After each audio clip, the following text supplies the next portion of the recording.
Vale. Bueno, pues vamos a ir empezando, si os parece. ¿Vale?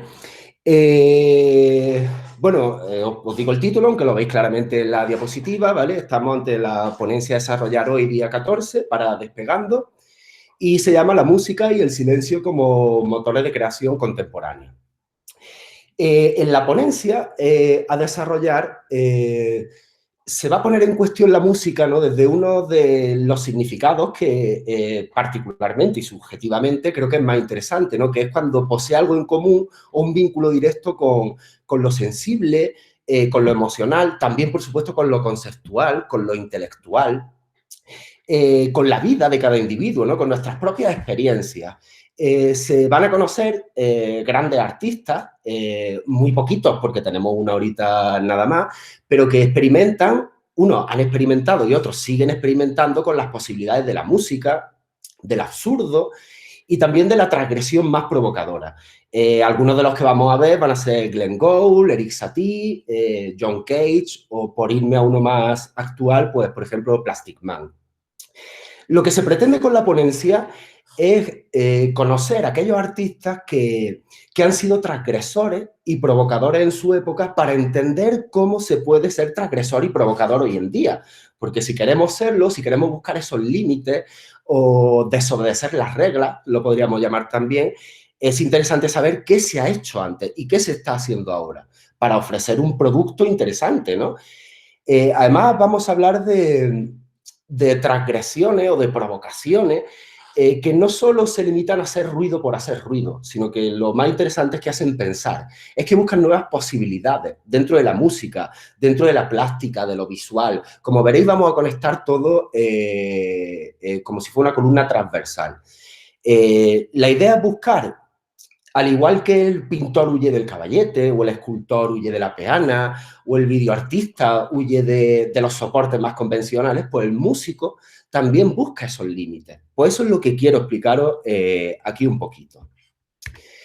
En esta diapositiva, voy a poner algunas diapositivas con texto.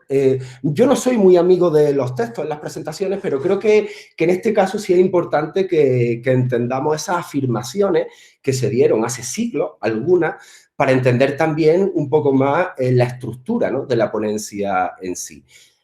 Vamos a leer, por ejemplo, esta de Marcel Duchamp, supongo que os lo conoceréis o os sonará.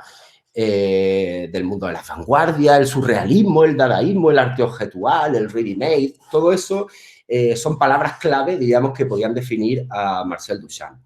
Y aquí dice, para empezar la ponencia, dice, con frecuencia, cuando la práctica creativa se aventura a explorar algún límite remoto que sitúa en apariencia un punto de no retorno o un virtual callejón sin salida, este gesto extremo acaba revelándose a modo de puerta desde la que acabaremos transitando un universo inexplorado, tan vasto como a la postre enriquecedor. Siempre más allá parece haber sido el grito de guerra en el empeño de la modernidad, e inconmensurable el mapa que ese impulso ha ido trazando a su espalda.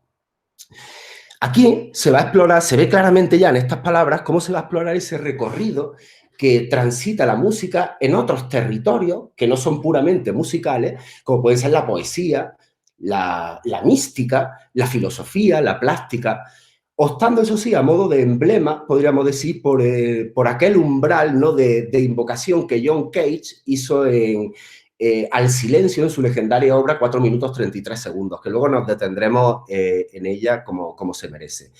Aunque también, como vamos a ver en el desarrollo de esta ponencia dedicada al arte sonoro, pues también hay grandes artistas como Alphonse Alais, Eric Satie, que ya lo he nombrado antes. Al fin y al cabo, artistas que experimentan con las posibilidades de la música, con el absurdo también, por supuesto, y con la transgresión. Y es que el sonido, podríamos decir, no, lo podríamos afirmar, ¿no?, es principio de todo, realmente.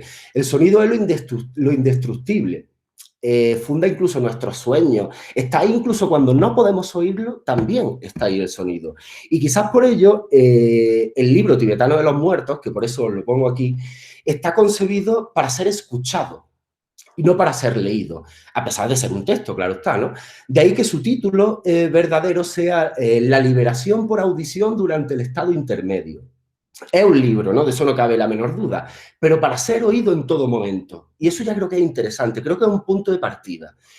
porque el recitado de este libro tiene la finalidad de ayudar al difunto, ¿no?, en una recuperación desde el estado intermedio al primordial, donde el verbo, la palabra, se entienden como un vehículo que digamos que unifica el sonido, al sonido más bien, al sonido y al hombre.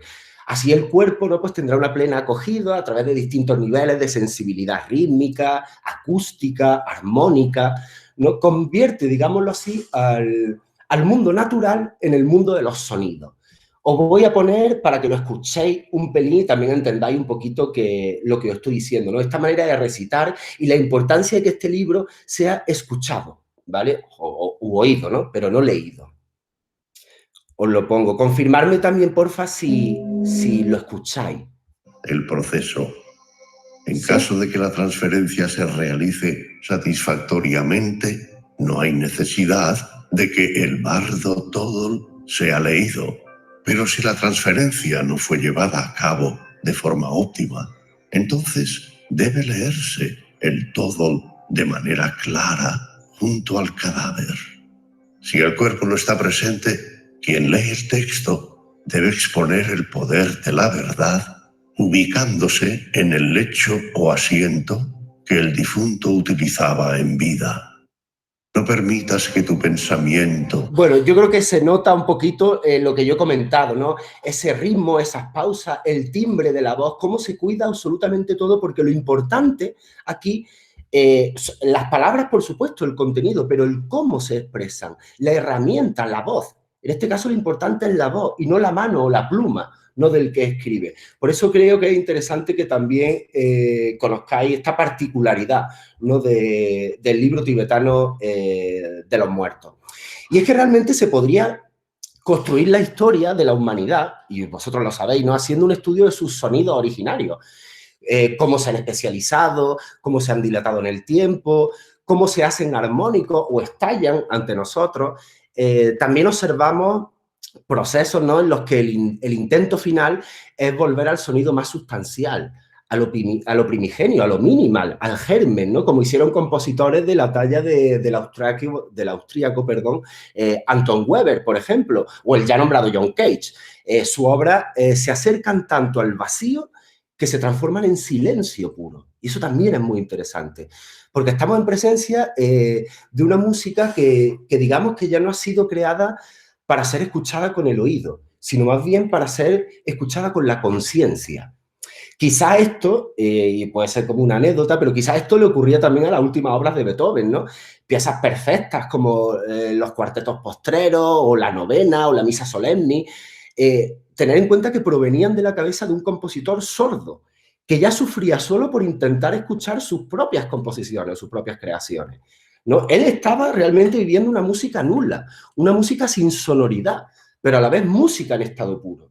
Esa experiencia, por supuesto, condiciona luego a futuros creadores, ¿no? Y al igual, hablamos de música en estado puro, ¿no?, pero al igual que la concepción de pintura absoluta, desde el romanticismo estuvo también presente esta idea también de música absoluta.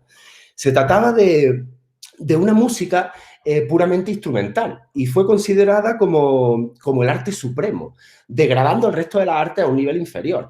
Era el momento en el que la música serviría de modelo para orientar a las artes, ya que por una parte, digamos que se relacionaba directamente con lo indeterminado, con los sentimientos, pero por otra parte también con lo determinado, con la razón, con la lógica, con la geometría, con las matemáticas.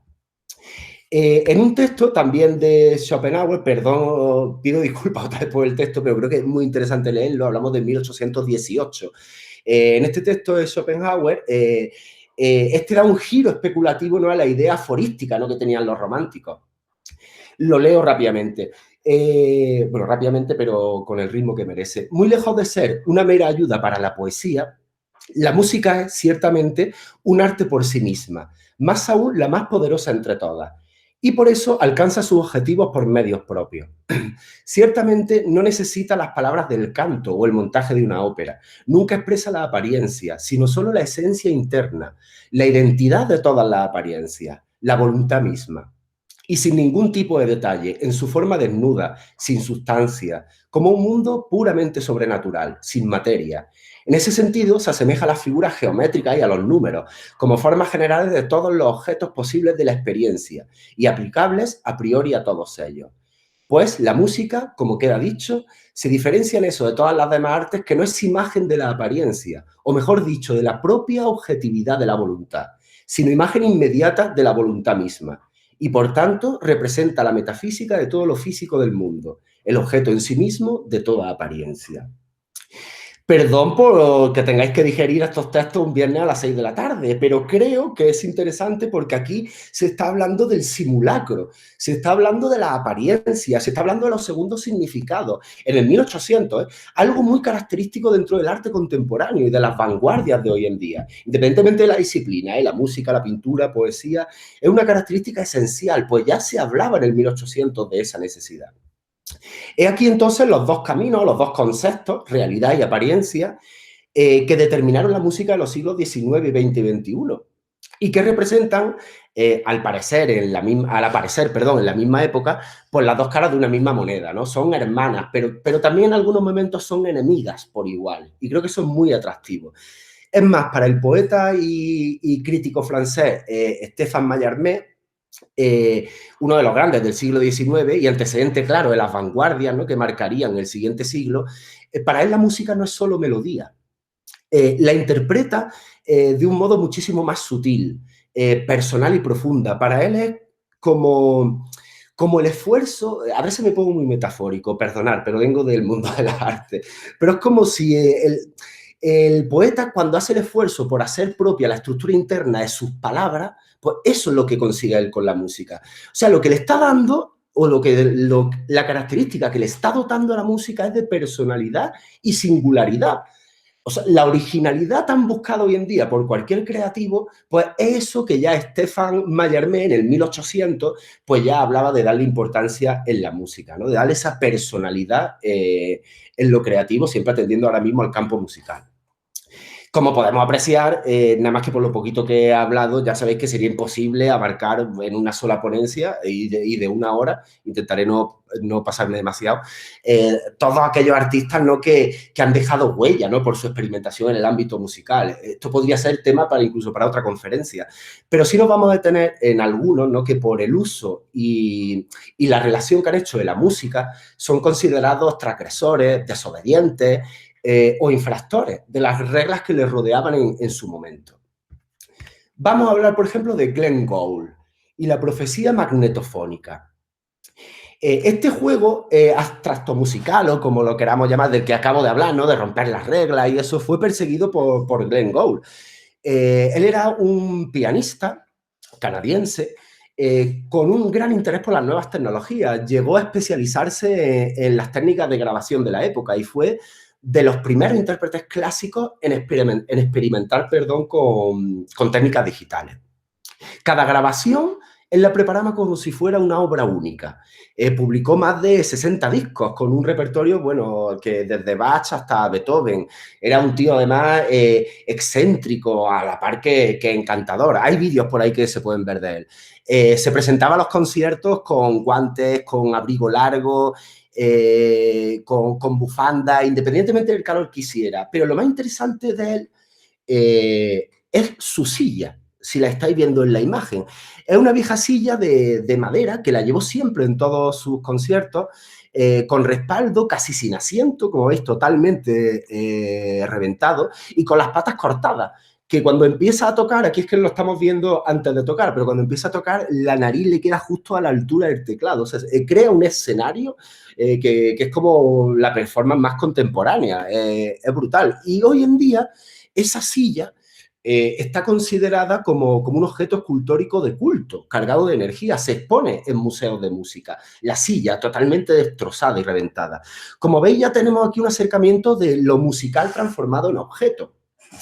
Aquí en Despegando también perseguimos un poquito eso, ¿no? Que la música transversalmente se relacione o crezca rizomáticamente hacia otras disciplinas. Pues aquí directamente ya se está transformando un objeto que en un principio es un asiento para el músico, pero tiene tanta personalidad y habla tanto de Glenn Gould y de su música que a veces se comprende mejor a la persona viendo esto, viendo un objeto que leyendo una biografía entera suya.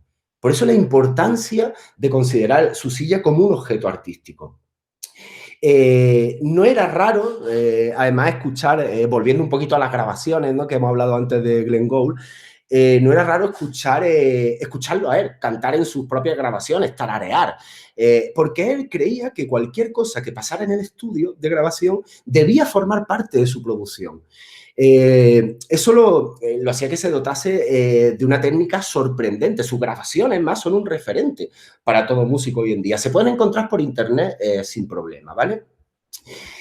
Como bien reconocía Gould, y ahora os pongo otro texto más chiquitito, se agradece más chiquitito, ¿verdad? Decía, el oído interno de la imaginación es un estimulante mucho más poderoso que cualquier grado de observación externa.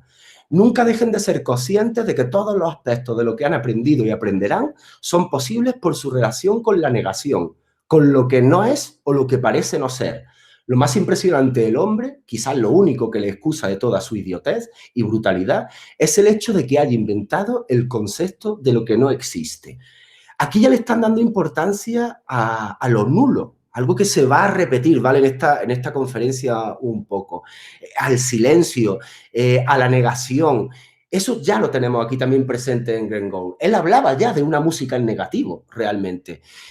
Posiblemente debía haber además una disparidad, porque esto no lo he comentado antes, entre la música que Gould escuchaba en su interior y lo que posteriormente salía de sus manos.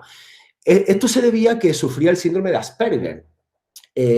Sus oídos se habían formado como oídos autistas. Y entonces, claro, eso le creaba un abismo totalmente intraspasable, ¿no? Al igual que interesante para él, ¿no? Entre su noción interna, lo que él tenía dentro, y luego la ejecución humana. No era acorde, pero aún así salían cosas muy interesantes. Esto no solo le ha ocurrido a Gould, le ha ocurrido a muchísimos creativos, bueno, antes hemos nombrado Beethoven, pero podríamos nombrar muchísimos más. Pero creo que es interesante también conocer estas características y estas peculiaridades de cada personaje también para entender un poquito más su experimentación musical. Cuando las técnicas de grabación en cinta, ¿no?, hablábamos en cinta, ya permitían un uso más amplio, Gould escribió su manifiesto, se llamaba Las perspectivas de la grabación. Aquí expresaba su particular punto de vista tanto de la música como de las actuaciones grabadas, ¿no? Sí, esa diferencia que hoy existe también en la realidad. Comenzó a darse cuenta de que tocar en directo tenía limitaciones y tenía restricciones, y eso le exasperaba, ¿no?, hasta tal punto que abandonó completamente los escenarios. Glenn Gould predijo además que en el siglo XX las actuaciones en directo serían cosa del pasado. Esto realmente no ha ocurrido, pero sí es cierto que muchas veces nosotros pensamos en las grabaciones, y no en los conciertos en directo, sino en las grabaciones, como el acto definitivo de una pieza musical. La grabación, no el concierto. Esto ya indica que Glenn Gould no estaba tan desencaminado, ¿no?, con esta interpretación que íbamos a tener, este concepto de la música en el siglo XX, bueno, ya el XXI. Para aflicción, digamos así, también de muchos oyentes de música clásica, Gould se enamoró de la tecnología que le ofrecían las cintas magnetofónicas, ¿no?, y todas las posibilidades. A él le gustaba muchísimo experimentar, le gustaba buscar esos límites, romperlos, desordenar las reglas, construir otras, ¿no? Empezó a juntar distintas tomas realizadas en el estudio y a modo de collage creaba actuaciones perfectas. Esto lo han hecho después, por ejemplo, en el mundo del hip hop. Es muy normal, ¿no?, hacer esta especie de collage sonoro, ¿no?, y samplear, ¿no? Pues eso él ya lo hacía con cinta en el 1800. Lo hacía también porque sabemos que él creía que eso era una experiencia positiva y estaba totalmente descontento con las actuaciones en directo. Entonces eso le obligaba a experimentar en el estudio. Además, él pensaba que entre los músicos, y eso sigue ocurriendo hoy en día, entre los músicos o entre los creadores en sí, existe una desafortunada obsesión por querer complacer los deseos del público. Y que esto, él pensaba que tenía consecuencias negativas en la música. Esto sigue ocurriendo hoy en día. Muchas veces el creativo lo que quiere es darle a la sociedad lo que quiere la sociedad, en lugar de proponer cosas nuevas. Pues él estaba en contra de todo eso. Gould parecía haber comprendido que muchos melómanos escuchaban la música en tocadiscos, en aparatos estéreos de la época. Por lo tanto, hace arreglos en sus grabaciones para que pudieran ser disfrutadas desde tu sala de estar tranquilamente. Y así el oyente pues gozara de una experiencia perfecta, lo que él consideraba una experiencia perfecta. Glenn Gould anticipó lo que hoy conocemos y entendemos como formas de componer de creación en un estudio. Al retirarse de los escenarios, se aventuró además en algunos programas de radio para la BBC. Uno de ellos se llama La Idea del Norte, que se pueden encontrar algunas cosas por ahí, que era un programa muy innovador. Era como un audio collage de sonidos, de voces superpuestas, algo muy, muy experimental. Eran piezas realmente maravillosas y transgresoras para la época. Os pongo aquí también a este hombre, el nombrarlo aunque sea un pelín, porque él es uno de los pioneros de la música serial y electrónica, y reforzaba esta opinión de Glenn Gould llevándola a su conclusión más lógica. Nos referimos, bueno, lo tenéis ahí en pantalla, a Milton Byron Babbitt. Sus palabras fueron las que vienen ahí. No puedo creerme que la gente prefiera realmente ir al auditorio de música clásica en condiciones intelectual, social y físicamente fastidiosas, sin poder repetir lo que se han perdido, cuando podrían estar en casa en las circunstancias más confortables y estimulantes posibles y escuchar tal como quieren escuchar. Como veis aquí, está apoyando la idea de Glenn Gould. Ellos están a favor de esa música de estudio, ¿no? Y de que el directo te limita. Entender la época. Hoy en día los directos no están tan limitados. Hoy en día los grupos van con samples, disparan absolutamente todo, pero hay que entender la época, ¿vale? Y que ellos necesitaban algo más. Por eso tenían esa necesidad, ¿vale? Ahora, si os parece, vamos a hablar de otro genio, de Charles-Alphonse Salais, y su música funeraria para sordos. Disculpad que voy a hidratarme. Él, Alphonse Salais, es autor de las primeras pinturas abstractas, también fue poeta, escritor, guionista, músico, por supuesto, periodista, pero sobre todo era humorista. Él se definía a sí mismo como humorista. Creo que es muy interesante que él tenga esa definición de sí mismo. Hablamos de un humor inteligente, de un humor que hace pensar, ¿no? Su obra fue y es reconocida tanto por los que junto a él estuvieron en los orígenes de la vanguardia en Francia, como Eric Satie, André Breton, no sé si os suena, el surrealismo, como también aquellos que, bueno, los integrantes del gran movimiento de la New Theory, ¿no? Tan de actualidad hoy en día, Roland Barthes, Jean Baudrillard y, por supuesto, también Marcel Duchamp, que lo hemos visto al principio. Todos reivindicaban el genio de Charles-Alphonse Salais. Pues algo tendrá. Además, él nunca sabrá cuánto ni de qué manera ha sido decisivo, no solo en la literatura, sino también en la pintura, la poesía, la música y las vanguardias que revolucionaron la historia del arte durante el pasado siglo. Como veis, estamos viendo artistas también que tocan muchas disciplinas, que se enriquecen absolutamente de todos los campos. Él fue un prolífico narrador, compositor de música silenciosa, pintor de cuadros monocromáticos, maestro del humor, nos enseña a mirar el mundo con ironía, con distancia, por supuesto, también, y también con optimismo. Esto se ve reflejado también en su obra plástica literaria. Os voy a poner una obra para que veáis, ya que estoy hablando, que es pintor también y que es humorista y cómo controla el silencio y el vacío, pues he hablado que hizo una serie de cuadros monocromáticos. Aquí os pongo uno, por ejemplo. Aquí, el humor. Este cuadro se llama Niñas albinas haciendo la comunión sobre un montón de nieve. Como veis, es un cuadro totalmente blanco. Está poniendo en cuestión el vacío, lo nulo. Al fin y al cabo nos está ofreciendo un silencio visual, pero también nos lo está ofreciendo. Creo que es súper interesante, ¿no? Cómo representa el humor, pero cómo a la vez nos hace pensar. Bueno, esto sí era un pequeño paréntesis, ¿vale? También para mostraros esa parte plástica, que la mostraré también con algunos artistas más.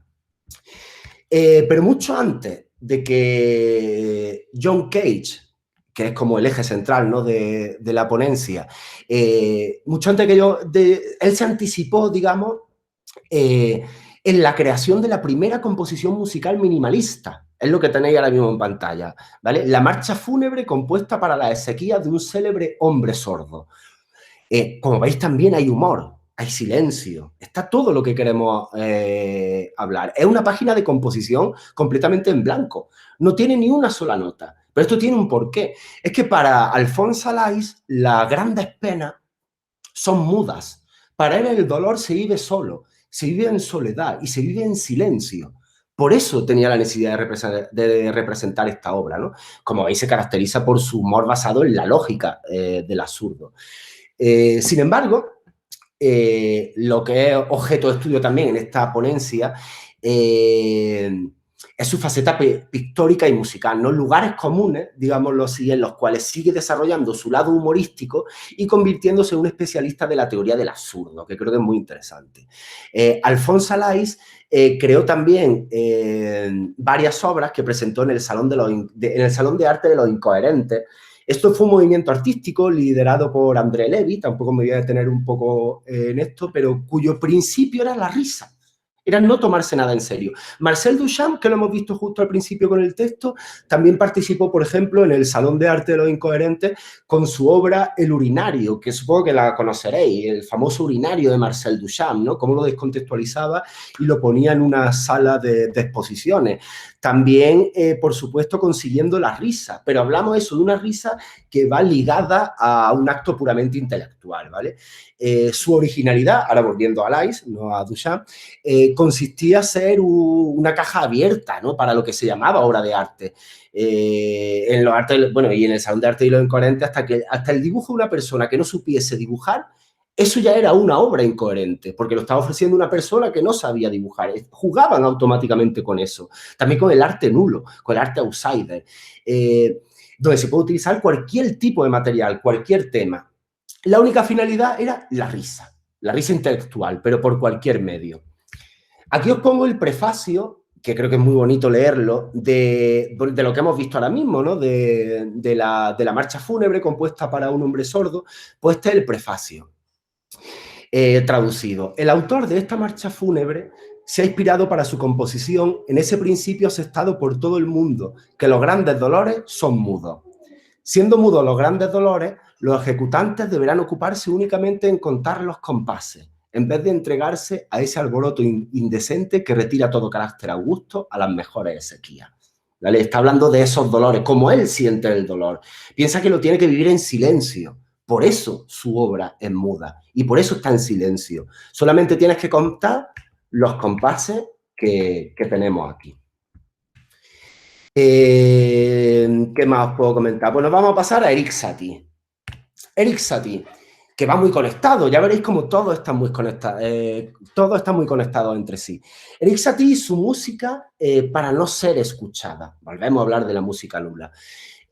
Satie fue compositor, pianista, precursor del minimalismo, del impresionismo, y está considerado como una gran influencia dentro de la historia de la música. Es considerado un precursor relevante del teatro, del absurdo también, y de la música repetitiva, algo que quizá os suene. En 1879, me parece, si fallo en alguna fecha, no me lo tengáis muy en cuenta, entró en el Conservatorio de París, donde pronto sus maestros le etiquetaron como alguien falto de talento y fue enviado directamente a su casa, aunque luego años más tarde volvió a ser aceptado. Fue injuriado por la academia, pero a la vez también era admirado por otros compositores de su época. Ingresó, además, luego inesperadamente en el conservatorio ya muy mayor, a los 40 años. Esto, bueno, muy mayor, yo tengo 40 años, no, muy mayor no, retiro lo dicho. He hecho un chavalillo con 40 años, entró en el conservatorio. Y esto, pues, sorprendió a los que le conocían. Ya que hasta ese momento su formación había sido irregular, ¿no? Y se dedicaba, entre otras cosas, casi toda a la música de cabaret, algo que no estaba muy bien visto en la sociedad del momento. Él empezó además a adoptar el nombre de Erik Satie a partir de su composición más seria, ya de casi en el 1890. Pero además de músico, Satie era un pensador muy elocuente, ¿no? Que dejó un notable conjunto de escritos, habiendo contribuido en numerosas publicaciones como, por nombrar alguna que probablemente os suene, la revista cultural americana Vanity Fair. Ahí él hizo algunas publicaciones súper interesantes en torno al concepto de música transgresora. Satie también conoció a Suzanne Valadon, era una pintora impresionista, y comenzaron una relación. La nombro porque creo que es muy importante, aparte porque se cree que es la única relación con una mujer que tuvo Satie en su vida, que también es un dato, creo que lo define. Creo que es interesante hablar de las musas. Satie no hubiera sido lo que ha sido sin Suzanne Valadon, o Gala, bueno, Dalí no hubiera sido lo que ha sido sin Gala, o Pablo Picasso sin Dora Maar, ¿no? Por eso creo que es interesante nombrar a Suzanne Valadon. Pronto Susan además se mudó a una habitación cerca de la de Satie, pero Satie se obsesionó brutalmente con ella.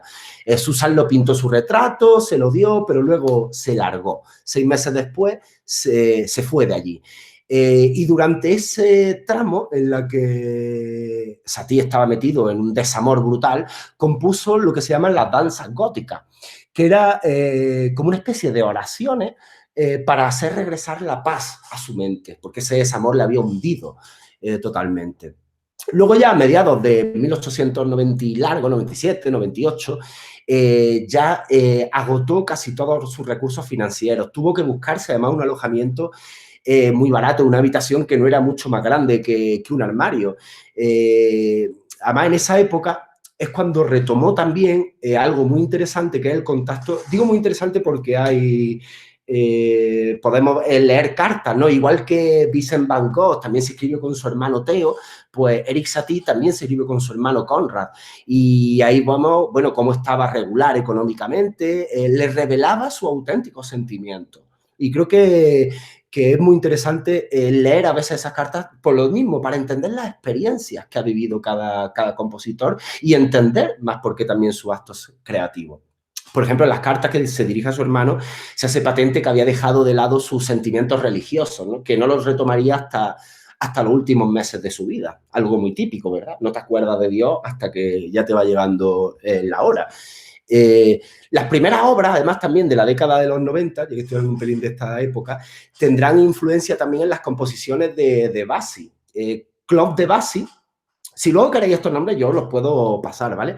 Era un compositor también francés, de los más influyentes también a finales del siglo XIX y principios del XX. Algunos autores lo consideran el primer compositor impresionista, aunque él rechaza normalmente categóricamente ese término. Pero Debussy y Satie, eran contemporáneos.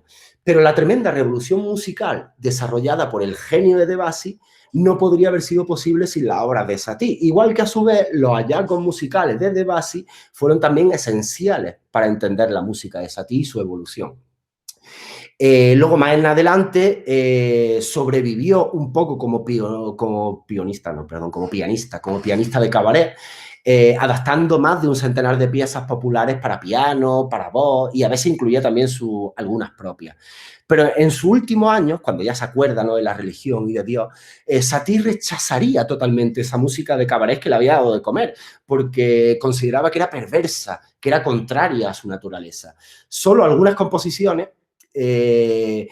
perduran y sobreviven hoy en día, que son música para una pantomima o una breve ópera cómica sobre un tema serio. Como veis, los títulos, él tenía muy en cuenta también la palabra, ¿no? Y leyendo los títulos de esas composiciones ya puedes saber un poquito que al menos no sigue la línea tradicional o académica de la música.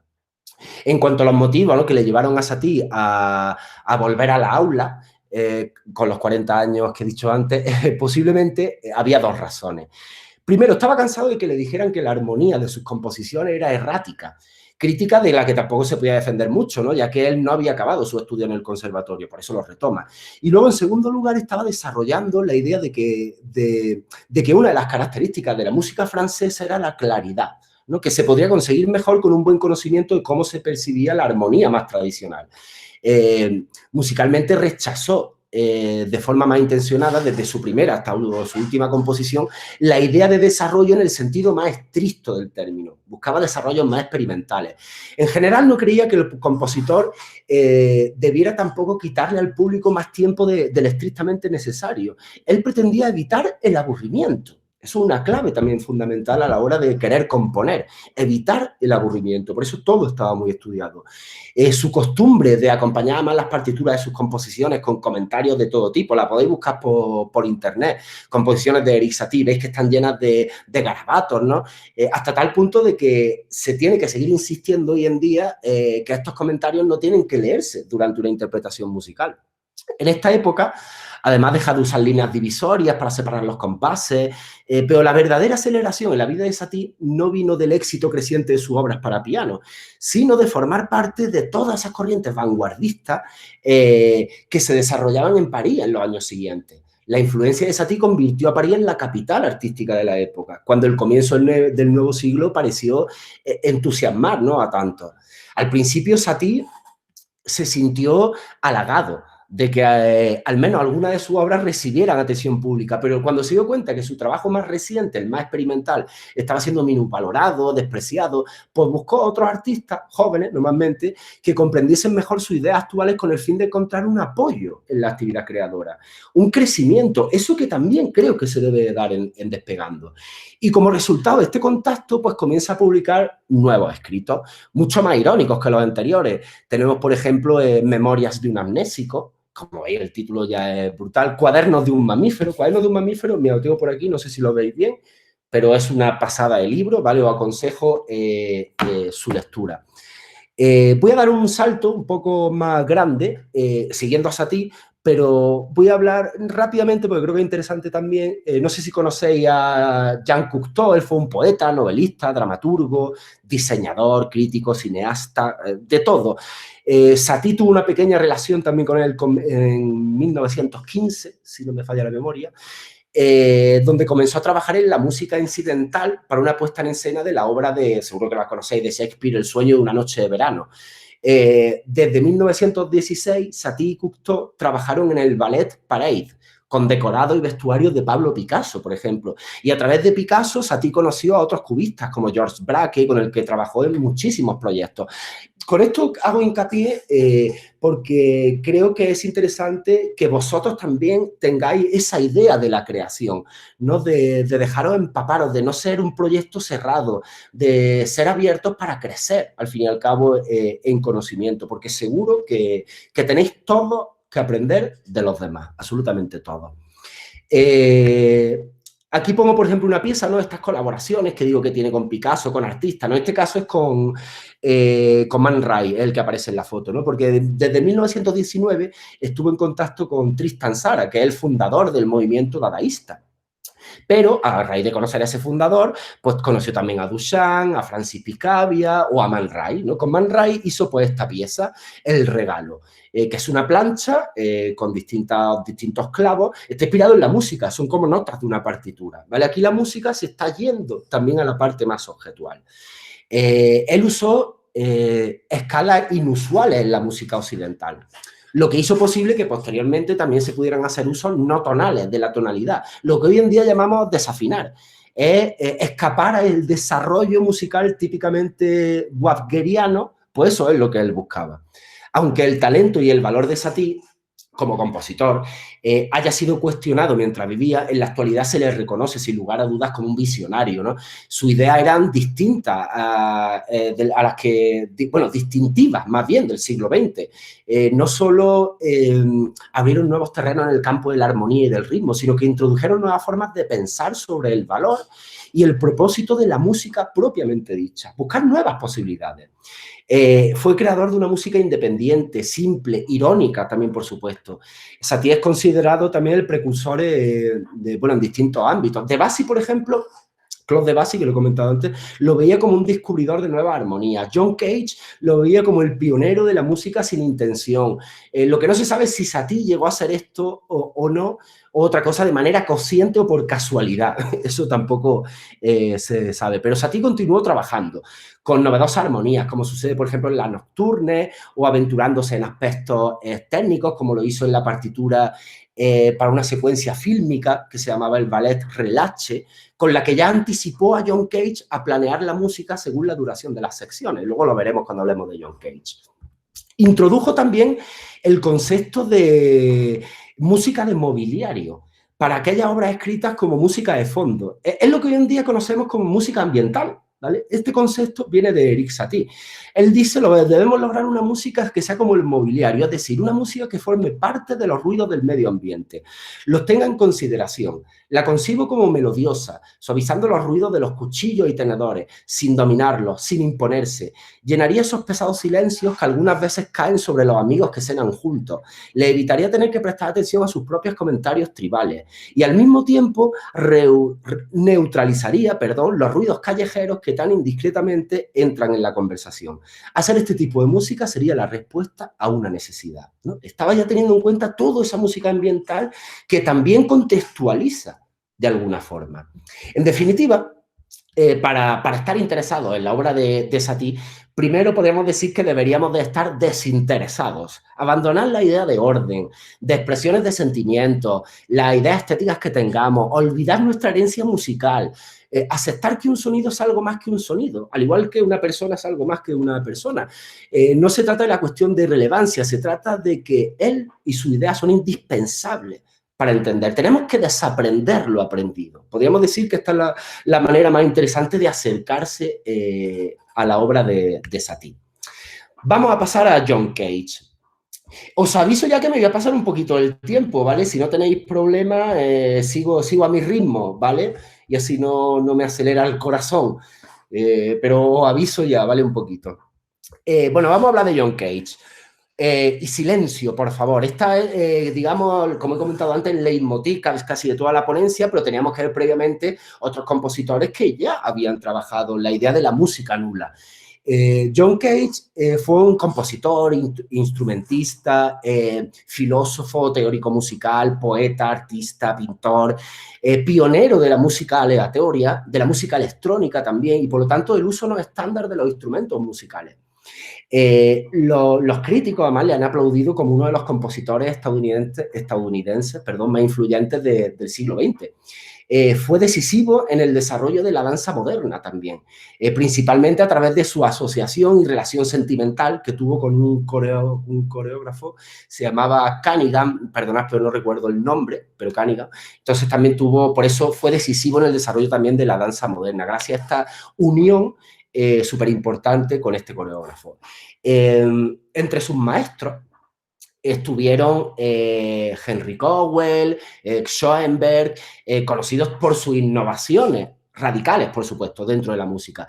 Pero la principal influencia en su trabajo se encuentra dentro de diferentes culturas orientales. Él busca inspiración en otros lugares y para obtener entonces nuevas metodologías. Es como cuando el pintor quiere pintar un cuadro, yo creo que la inspiración no le debe de venir de ir a mirar cuadros, sino de otros campos y otras disciplinas. Pues él tenía eso muy claro. Y si quería hacer una música interesante, debía de buscar su inspiración en otros campos que no fueran puramente musicales. Por eso se interesó mucho por las culturas orientales. A través de sus estudios, por ejemplo, de filosofía india, de budismo, el Zen, pues a finales de 1940, Cage llegó a la idea de la música aleatoria o la música controlada por azar, donde tú no controlabas todo el proceso. Esto empezó a componerlo a partir de 1950. El I Ching es un antiguo texto chino clásico de la filosofía y la cultura oriental sobre eventos cambiantes. Entonces él utiliza ese texto como herramienta compositiva habitual para meter ese cambio y ese azar dentro de sus procesos creativos. En sus primeros trabajos observamos una nueva estructura rítmica y nuevos acercamientos a la armonía. Eran piezas muy cortas, normalmente para piano, compuestas utilizando complejos procedimientos matemáticos, a los que había algo que le faltaba y era la expresión, le faltaba sensibilidad. Entonces Cage comenzó a cambiar su metodología y empezó a producir ahora piezas improvisando y escribiendo después el resultado. Él pensaba que así estas piezas estaban mucho más cargadas de emoción. Como veis, son metodologías totalmente distintas, en los extremos totalmente. Hacia finales también de los años 40 empezó a desarrollar diferentes métodos para romper con la armonía tradicional. Por ejemplo, en su obra Cuarteto de cuerda en cuatro pares, esta fue compuesta mediante un número de acordes con una instrumentación fija, de modo que el resto de notas no forman ninguna armonía direccional. También tiene otro ejemplo, como el concierto para piano preparado, que utilizaba un sistema de tablas de duración, con unas dinámicas, con unas melodías, que él escogía utilizando patrones geométricos. A través de la matemática construía esas partituras. Toda su música, desde 1951, fue compuesta utilizando estos procedimientos, ¿no? Procedimientos de improvisación, de azar, normalmente en el ya citado I Ching, lo que os he comentado, ¿no? Pero lo interesante de eso es cómo le da importancia al azar, a no controlarlo todo. Porque eso, ¿qué te hace? Cuando tú no tienes control sobre algo, te hace que encuentres posibilidades que en un principio no creías posibles. Y eso se consigue con el azar. Por lo tanto, creo que es de valorar ese riesgo no experimental en su obra. Aparte, eso es lo que hace también, sus estudios son extremadamente difíciles, ¿no?, de interpretar, pues debido a esto, ¿no? Debido a que sus procesos son muy azarosos. Eso complica también su interpretación. Pero bueno, él utiliza el azar con el objeto de eliminar también los gustos existentes en el compositor. No obstante, en toda una serie de trabajos que tuvo desde los años 70, el compositor encontró la forma de incorporar la improvisación, incluso a veces se pide a los intérpretes que usen, hay por ahí imágenes suyas de conciertos donde están utilizando plantas como el cactus, como si fueran instrumentos, y de ahí empieza a generar música. La estructura de estas piezas está determinada a través del azar propio de su elección, siendo este, pues, el resultado musical en sí. Esta adopción, digámoslo así, sí, esta adopción por las operaciones de azar le costaron, por supuesto, un buen número de enemistades. Había gente que no lo comprendía, pero eso le ocurre a casi todos los que son transgresores. Y entonces, pues, provocaba numerosas críticas, ¿no?, en otros compositores. Pero los experimentos de Cage, con estructuras rítmicas y su interés en el estudio, influyeron sobre un número aún más grande de compositores. Está claro que tenía detractores, pero tenía muchos más compositores o creadores que le seguían, que apoyaban estas nuevas estructuras musicales. Por nombrar algunos, la influencia de Cage ha sido, bueno, reconocida por grupos de rock como Sonic Youth, David Bowie, Lou Reed, Stereolab, también otros músicos que también estaban bajo esa influencia, ¿no?, del azar. Son el compositor Frank Zappa, os sonará seguramente, compositor de rock y guitarrista de jazz. Él también componía teniendo en cuenta estos parámetros de John Cage. Y luego también muchísimos grupos de la denominada música noise, que es curioso que se denomine noise, porque noise es ruido, lo contrario a silencio, pero sin embargo están inspirados, ¿no?, por todo ese proceso creativo de Cage. El desarrollo de la música electrónica también estuvo muy influenciado por Cage. Hacia mediados de los 70, el sello Obscure Records, que quizá os suene porque es del compositor Brian Eno, quizá Brian Eno sí, pues su sello Obscure Records publicó muchas obras de John Cage. El piano preparado, de la obra que he comentado antes, que popularizó mucho a Cage, es utilizado también en un disco, el disco se llama Drugs, seguramente os sonará, de un genio contemporáneo, Aphex Twin, un genio contemporáneo de la música. Pues Aphex Twin usa también incluso ese piano preparado para su disco Drugs, que creo que es del 2000 o por ahí. Luego también Cage supo sacar provecho a lo que sucedía a su alrededor. O sea, en el 1969 o 70 la UNESCO aprobó un derecho humano del que apenas se habla, que está el derecho al silencio. Esto existe, ¿no? A pesar de nuestro temor al silencio absoluto, deberíamos tener derecho a algún descanso auditivo, tener momentos de meditación para crearnos la idea. Pues Cage utilizó también este derecho humano de la UNESCO para empezar a investigar todavía más en su pieza. Cage incluso nos dejó un libro titulado irónicamente Silencio, también lo tengo por aquí, es una joya para el que lo quiera leer, que habla un poquito del caos, el caos entre comillas, ¿vale? Pero bueno, el caos de sus composiciones. Lo leo rápidamente. Entró en la cámara anecoica de Bell Labs, una sala aislada de todo sonido exterior, con paredes diseñadas para inhibir la reflexión de sonido. Un espacio acústicamente muerto. A los pocos momentos oyó un ruido sordo y un zumbido, y le explicaron que era el latido de su corazón y el sonido de su sangre fluyendo por sus venas y arterias. Sonaban más fuerte de lo que él esperaba, pero bueno, Un poco después oyó otro sonido, un silbido agudo, y le explicaron que era su sistema nervioso. Entonces Cage se dio cuenta de que para los seres humanos no hay tal cosa como silencio absoluto. Y esa anécdota se convirtió en su forma de explicar su decisión, de en lugar de luchar por contener los sonidos del mundo, compartimentar la música como algo externo al ruidoso, incontrolable mundo de sonidos. Dejarlos entrar, dejar que los sonidos sean ellos mismos y no el vehículo de teorías artificiales o expresiones de sentimientos humanos. Lo vuelvo a poner para eso, para que entendáis cómo las propias experiencias y las propias vivencias van guiando tu experimentación creativa también. Se deduce, al menos conceptualmente hablando, que una gran parte del público estaba entendiendo la llamada música pura, ¿no? La música teniendo en cuenta este modo de pensar. Pasó ya, digamos, a habitar un espacio que era propio de los objetos, como le pasó a Glenn Gould con su silla, pues John Cage también lo está consiguiendo con su silencio. Lo importante es cómo se organizan las cosas, digámoslo así, más que lo que las cosas son. Ya que las cosas pueden cambiar, es más, cambian, ¿no? Al igual que lo hace el mundo, evoluciona. Esto es una nueva forma de sentir, una nueva forma de experimentar, una especie de ritual, se convierte en una performance, prácticamente.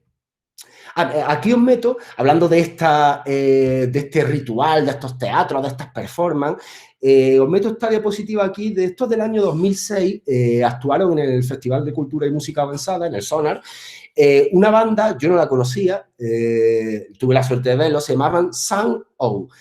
Y en su actuación se observa claramente esta idea de ritual, de performance teatralizada, ¿no? Y de entender la música ya de otros puntos de vista. Su música, aunque estáis viendo altavoces detrás, bueno, altavoces, son amplificadores, ¿vale?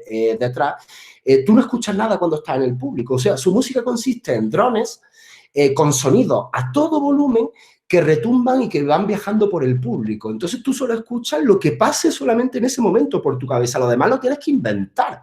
Se te está dando parte de la composición, pero otra se te está dando vacía completamente. Entonces, bueno, pues por eso lo meto, porque creo que juegan también un poco a esa idea de John Cage, ¿no? Y sobre todo esa performance, ¿no? De enviar la música a través de drones. Bueno, los músicos, como veis, van vestidos como monjes, ¿no? Como druidas, encapuchados, no hay batería, no hay canciones en sí, al menos como son entendidas por el resto de los mortales, ¿no? Esto es otra performance. Pero bueno, creo que era interesante que las conocieseis, porque creo bueno, que tiene valor también y está relacionado con la ponencia. Aquí os pongo... Manolo. Dime. Yo quería comentar una cosa nada más, porque justo hace poco he estado leyendo un libro sobre Pauline Olivero, y justo encontré que John Cage, cuando se metió en la cámara esta anecoica, o sea, realmente no debería haber oído lo que estaba oyendo de la manera en la que lo estaba oyendo, y de hecho luego le dio como un infarto. Y era porque su sistema nervioso no estaba funcionando bien. Preparado, claro, exactamente. Sí, lo dice también en la obra, aquí en John Cage Silencio, habla también de esa experiencia. Gracias, Nada, por compartir. Por supuesto, cualquiera que quiera compartir cosas y callarme a mí un poquito, bienvenido sea, ¿vale? Pero bueno, voy a seguir un pelín. Os presento ahora esto porque... Como sabemos, ya lo he dicho, John Cage, también fue pintor y su obra plástica a menudo estaba vinculada con el mundo de la música. En este caso, particularmente lo vemos en esta pieza, en el Atlas Eclipticalis de 1961. En esta pieza, fijaros lo que mola, ¿no? Como lo que hace. Lo que hace es que traslada a una partitura la imagen en negativo de un mapa. Y dependiendo de las coordenadas de las estrellas, pues así va colocando las notas. Como veis, son procesos creativos que él no controla. El brillo, por ejemplo, de las estrellas determinaba la intensidad musical. La dimensión de la estrella también representa la duración del sonido. Es súper chulo, ¿no? Es una obra además infinita, porque el director o el creador, o como lo queramos llamar, es quien decide cuándo concluye. Porque tienes que ir buscando mapas, estrellas y vas creando esa partitura. Luego ya veremos lo que sale o lo que no sale, ¿no? El sonido. Pero bueno, lo interesante es el proceso, es buscar esa experimentación. En los Estados Unidos la influencia de Cage fue decisiva, ¿no? Era una aproximación esencialmente conceptual, cercana al happening, teniendo la indeterminación, ¿sí? Y el azar como hilo conductor en toda su creación. Pero ahora... detengámonos en 4 minutos 33 segundos. La vamos a ver completa, ¿vale? La pieza. Es una pieza insonora. y probablemente su creación más célebre. Esta pieza se ha convertido en un icono de la posguerra, un icono de la cultura de posguerra, al igual que también lo hicieron, por ejemplo, las latas de sopa Campbell, ¿no?, de Warhol. Es una prueba más que patente del extremismo de una vanguardia que pretendía destruir absolutamente todo lo que encontraba a su paso, pero para buscar nuevas posibilidades. De entrada, esta pieza la podemos entender como un gesto cautivador, dramático. Es una interpretación, además, donde el virtuoso pianista abre la tapa del piano, se sienta durante 30 segundos, después cierra la tapa de nuevo, la vuelve a abrir, permanece sentado otros tantos minutos más, posteriormente cierra, abre la tapa de nuevo, crea silencio, por último se va del escenario. Bueno, lo vamos a ver, ¿vale? Si os parece. Lo voy a compartir, lo vemos y nada, y seguimos hablando. Y disculparme que me esté pasando, pues son las 5 y todavía me queda un pelín, perdón. Si estáis aburridos, me lo decís y doy salto. Y si no, continuamos, ¿vale? Vamos a ver la pieza de John Cage.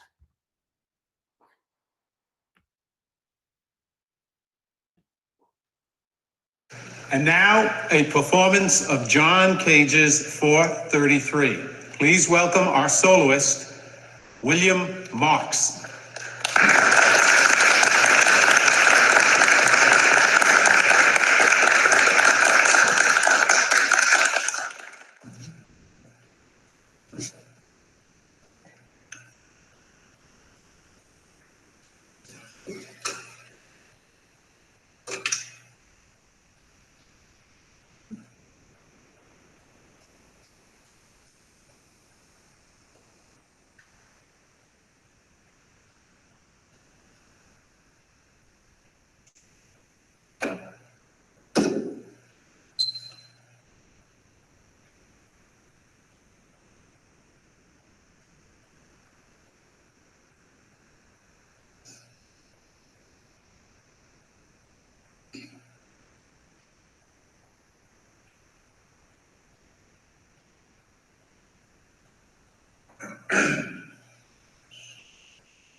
Bueno, ¿qué os ha parecido? Bueno, supongo que habrá parecido una maravilla nada más que por no escucharme a mí unos minutos, por eso ya será una maravilla.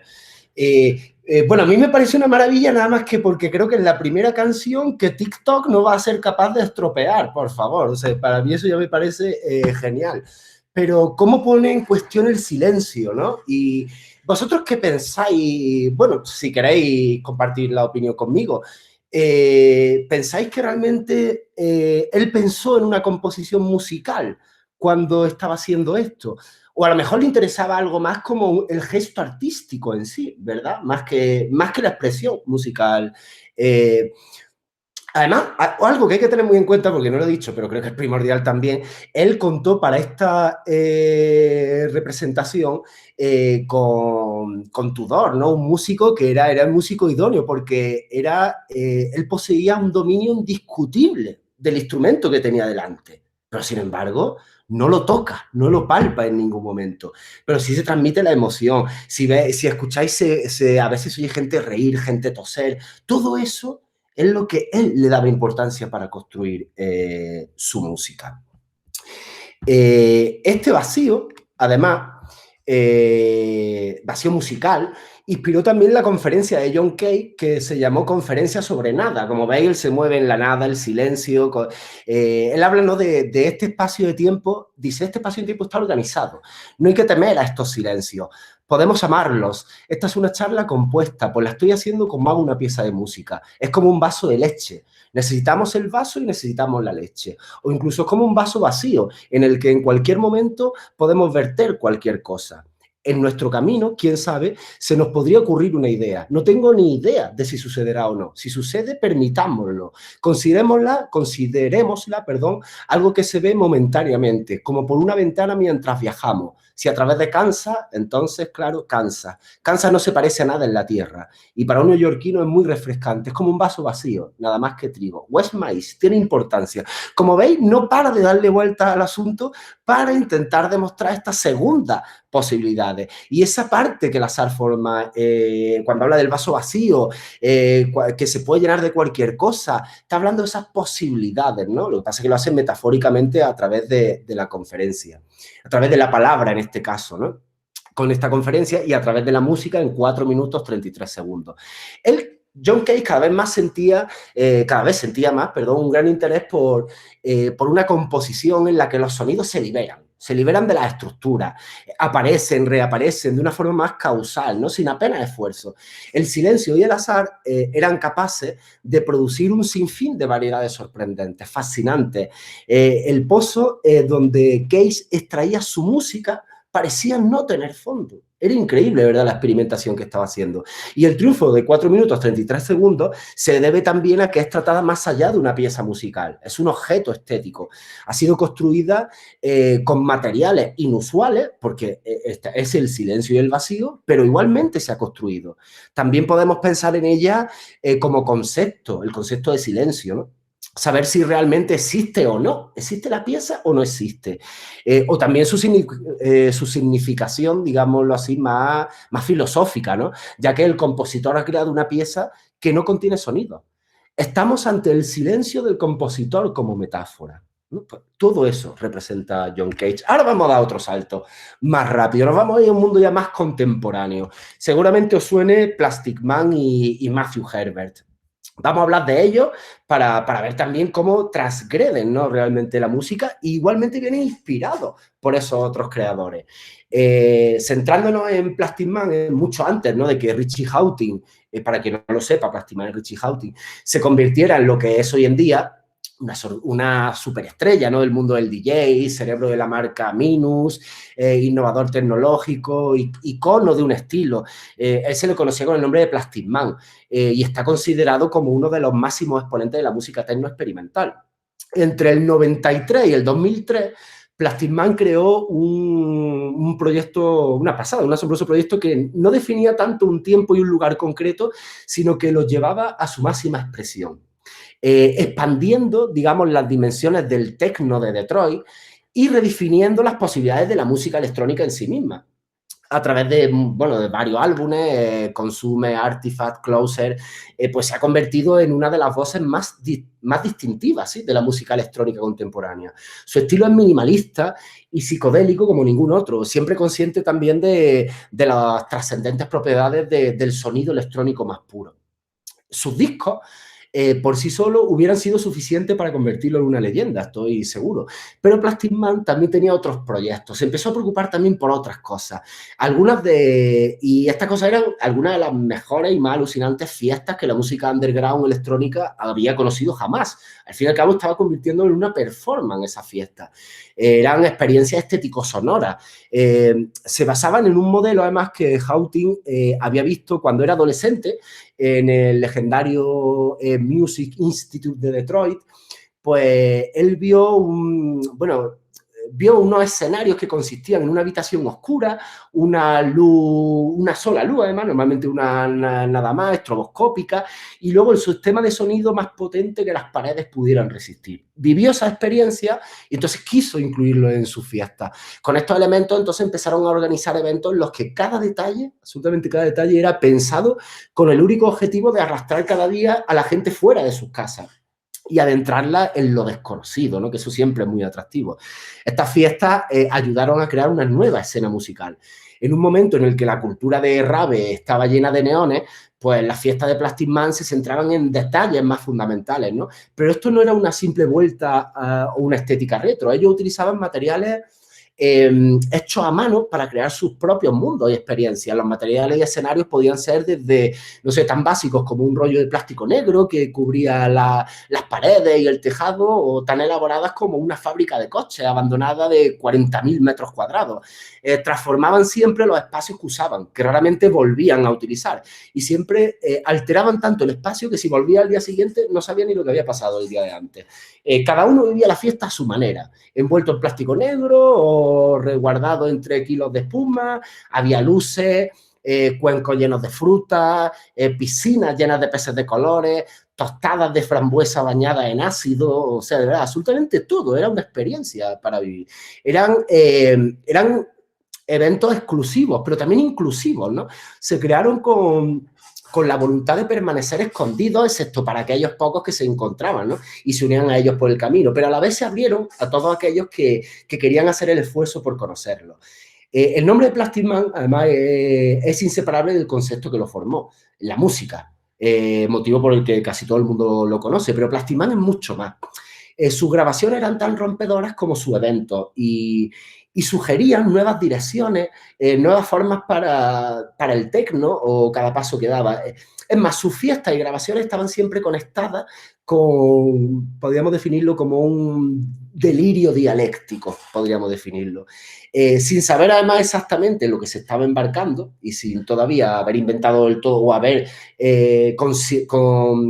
consolidado Plastic Man, él grabó virtualmente su primer álbum, más o menos en secuencia, además, durante 2 días y 2 noches, en un estudio que él mismo llamó Under the Kitchen, debajo de la cocina. Era el sótano de la casa de sus padres, que estaba debajo de la cocina. Pues ahí grabó su primer álbum. Y al poco más de un año, ya Plastic Man publicó Music, un trabajo todavía mucho más exploratorio entre la música, el techno y la música ambient, la música casi de mobiliario, esta que veíamos antes.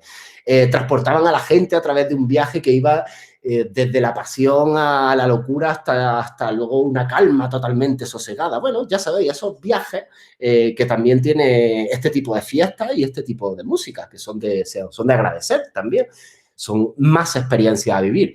Él fue uno, os pongo aquí esta imagen, claro que lo veáis, fue uno de tantos ejemplos en los que Hawtin miraba más allá de las unidades de medida convencionales del techno, ¿no? En 2010 regresó con Plastic Man Live, que lo presentó en el Sonar. Bueno, esto es que estoy mirando que la fecha está mal, pone 2014 y un 22 al final, ese 22 no, 2014. Es un ambicioso show, realmente multimedia, que combinaba una puesta en escena en directo de todos los clásicos de Plastic Man, con la sincronización también de unas visuales, en una inmensa pantalla semicircular de LED. Ahí lo estáis viendo tanto fuera como dentro. Tuvo un regreso triunfal, ¿no? Eso es lo que todo el mundo esperaba tras saber la noticia de que Plastic Man iba a regresar en 2014, a ver qué es lo que iba a ofrecer, ¿no? Esos sonidos tan oscuros y minimalistas del techno. Intentar describir cada tema sería imposible, ¿no? Lo que sí podemos decir es que posiblemente sea apasionante por el hecho de ser un álbum que no se limita a ser una recopilación de temas, ¿no? Sino que están pensadas para ser parte de un álbum, ser como una historia, una narrativa sonora, un espectáculo muy concreto. ¿Vale? Pues ahí tenéis las imágenes. Usaba desde gotas de agua sintética, rugidos filtrados, el sonido de un grillo y por supuesto unos bajos, ¿no? De pegada seca, loops arropados, lentos beats. Bueno, esa música, quien lo conozca sabe más o menos de lo que hablo, y quien no, ahora es el momento de conocerlo. También Plastic Man, para ver este vínculo con otras disciplinas, puso la música a un corto de cine mudo de Dmitry Kirsanov. Este corto dura 12 minutos, lo voy a poner aquí, pero nada, un minutito, simplemente para que lo veáis. Él ha puesto el sonido y, bueno, está muy alejado de lo que normalmente nos tiene acostumbrados. Pero nada, vamos a ver los 2 minutitos primero, ¿vale? Y continúo. Él pone la música, ¿vale? El corto es de 1920 y tantos, y él en 2014 le pone la música. Está en YouTube, ¿vale? Lo podéis encontrar y ver con más tranquilidad.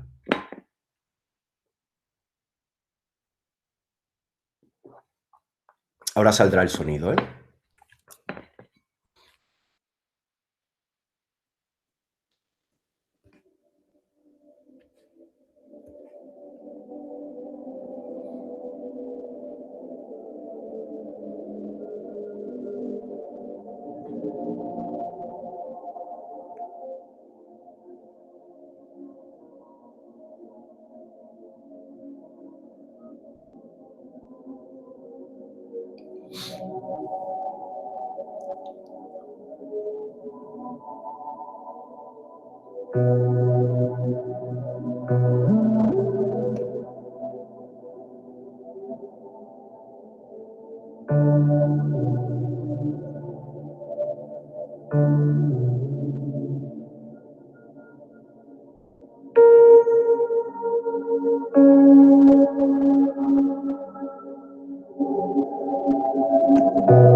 Bueno, lo pauso, ya si queréis yo os puedo pasar el enlace, ¿vale? Y lo veis con más tranquilidad, que son 12 minutos, pero bueno, para que también veáis, ¿no? Esa parte, ¿no? Que ese interés también de Plastic Man como músico y como creador de ofrecer, de buscar otras perspectivas, en este caso muy relacionado con la música ambiental. Si lo veis entero, de verdad que os deja enganchados, ¿eh? También las imágenes son muy potentes, ¿no? Él sabe a qué corto le ha tenido que poner la música, se ha ido a por ese y no a por otro, está claro, es que ya tenía mucho trabajo hecho, pero la música que le mete está muy acorde. Os invito, ya os digo, si queréis el enlace yo os lo paso con tranquilidad, ¿vale? Un segundín que le dé aquí, que no me deja pasar a la siguiente. Ay. Ay. No puedo, os pongo esta imagen, estáis viendo ahí como una estructura, ¿verdad? Muy grande, metálica. Es que no puedo dejar de citar las continuas colaboraciones que ha tenido también Plastic Man con Anish Kapoor. Anish Kapoor es un escultor indio que lo que hace es poner en cuestión los espacios con sus instalaciones. Houghton conoce muy bien las similitudes entre arte y música y la forma en la que se inspira en espacios como un museo de arte moderno, por ejemplo, de Nueva York, o el taller de su hermano, el pintor, o la obra de Anish Kapoor. Al parecer, todo ese conjunto desata una nueva ola de creatividad para un verdadero titán del minimal. Os voy a poner también lo vais pasando para adelante, pero para que veáis también este vínculo, ¿no? Del arte sonoro, las artes plásticas, a través de una escultura de Anish Kapoor, pues el público se puede meter dentro de la escultura, depende del espacio que ubiques, el sonido lo vas a captar de una forma o de otra, ¿vale? Eso es lo interesante. Os voy a poner el vídeo, ¿vale? Para que también lo veáis.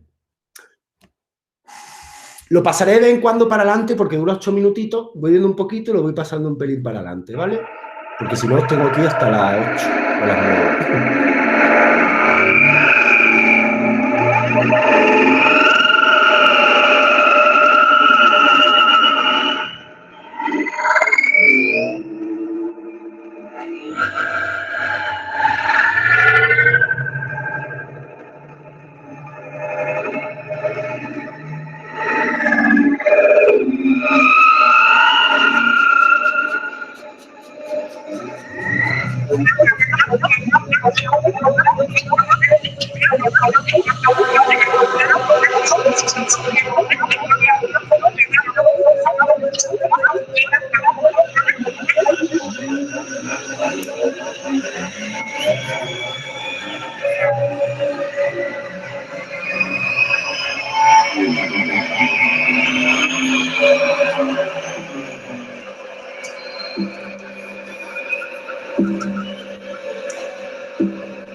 Estamos viendo un poco la estructura, ¿vale? De Anish Kapoor, todo eso que habéis visto rojo, eso es la escultura en sí, ¿vale? Y la cámara se está metido por dentro y ya veis cómo va captando esos sonidos.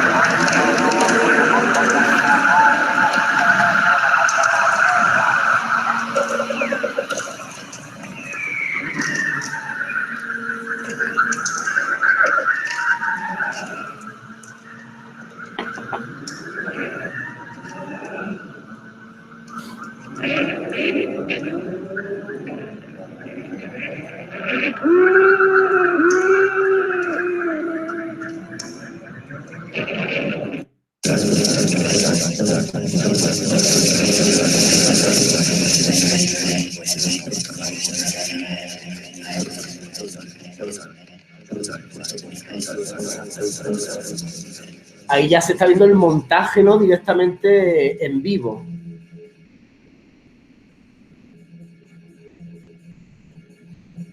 A ver, si me permite pasarlo un poco para adelante, pues ya podéis ver la actuación en sí. A ver si me lo permite, ¿verdad? Aquí ya, por ejemplo, la estáis viendo.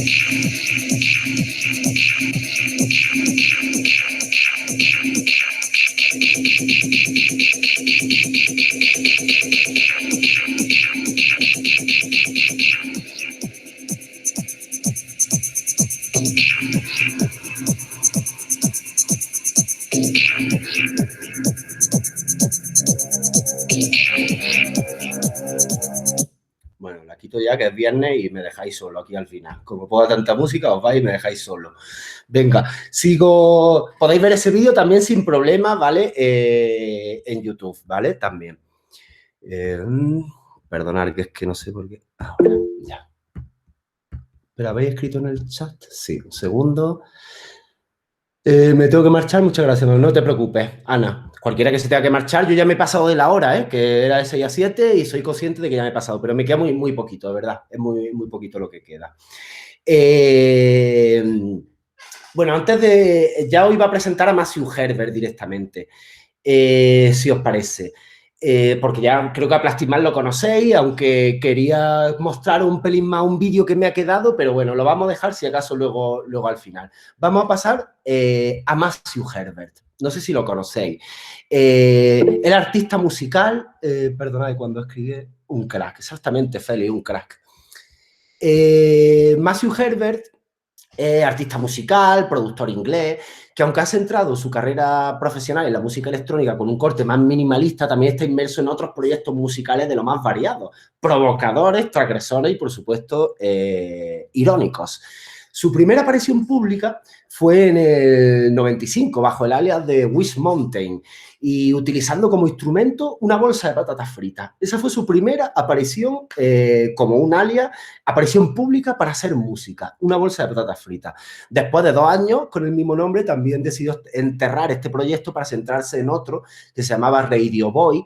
Y ya a mediados de los 90, bueno, viaja a San Francisco, conoce allí a Danny Siciliano, que es un cantante de jazz, con quien también contrae matrimonio, y reaparece años más tarde con The Matthew Herbert Big Bang, que es esta foto que tenéis ahora, ¿no? Para la creación y composición de un disco donde contaba con la participación de casi 20 músicos provenientes del mundo del jazz.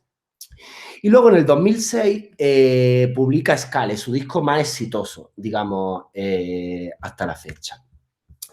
Luego, en 2016, el músico Matthew Herbert investiga nuevos sonidos usando alimentos como soporte de reproducción y llevando la simple curiosidad, como veis, a nuevos horizontes que antes se desconocían. Son discos de queso y de verdura, buscando así aunar pasiones como la música y la comida, porque no, la gastronomía también es un arte. Comenzó investigando la manera de escuchar melodías en esos soportes. Fue entonces cuando tuvo la genial idea de utilizar una tortilla como material de grabación, que son las tortillas esas que veis ahí.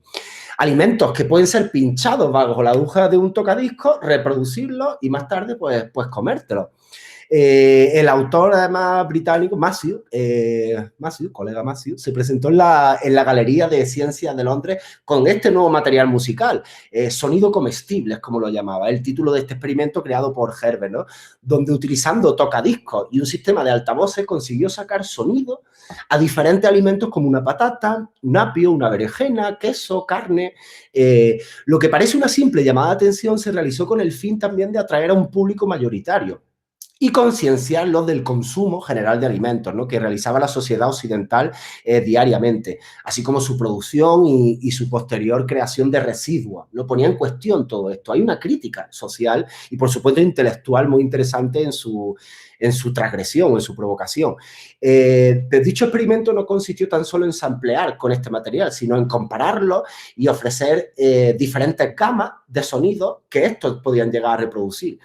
Es un espectáculo, como veis, bastante particular, ¿no? Que sirvió también como clausura para una serie de eventos que estaban repartidos a lo largo de unos meses, no recuerdo cuántos, en la Galería de Ciencias sobre Cultura y Política de Alimentos. Pues ahí presentó este espectáculo, como veis, súper interesante, ¿no? Aquí también tengo vamos a ver un pequeño vídeo, porque siempre hemos creído que Matthew Herbert es un visionario mostrándose como un personaje único, ¿no? Y lleno de ideas que trascienden lo meramente musical. Cualquiera que conozca su obra lo puede afirmar. Y justo antes del espectáculo musical o culinario, como lo queramos llamar, que hemos visto justo con anterioridad, pues presentó One Pig, un cerdo. Disco en el cual grabó el ciclo vital de un cerdo. O sea, desde el nacimiento y empieza a llorar hasta el día en que 16 chefs lo empiezan a cocinar y luego 100 comensales se lo comen. Pues todo ese ruido que se genera desde que nace hasta que se lo comen, lo grabó. Para después plasmarlo en 9 canciones que se presentaron en el festival en el Sonar en el 2010, si no me equivoco. Llevaba, bueno, una tienda de campaña, una hoguera artificial, una escalera enorme por la que subía, bajaba, una bola de cristal y luego cuerdas, que es lo que se ve ahí en la imagen, que voy a poner unos segunditos, cuerdas de tender con varias pinzas donde iba ya activando, ¿no?, esos audios que había generado a través de grabar, como he dicho, el ciclo vital de un cerdo desde su nacimiento hasta que muere. Vamos a ver rápidamente unos segunditos que lo veáis, para que veáis en qué consiste. Es muy experimental, ¿eh?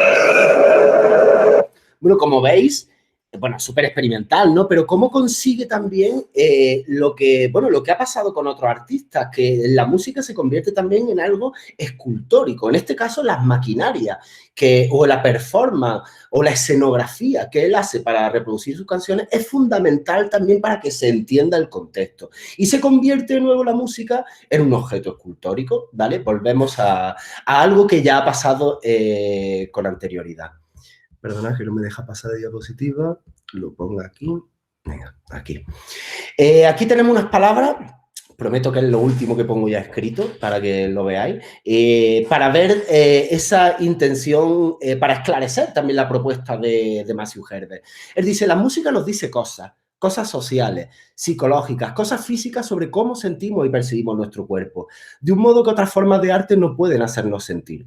A veces está en la letra, pero con igual frecuencia el contenido procede de una combinación de sonidos, ritmos y texturas vocales que, como se ha dicho en muchas ocasiones, comunican el principio racional de nuestro cerebro y va directo a nuestra emoción.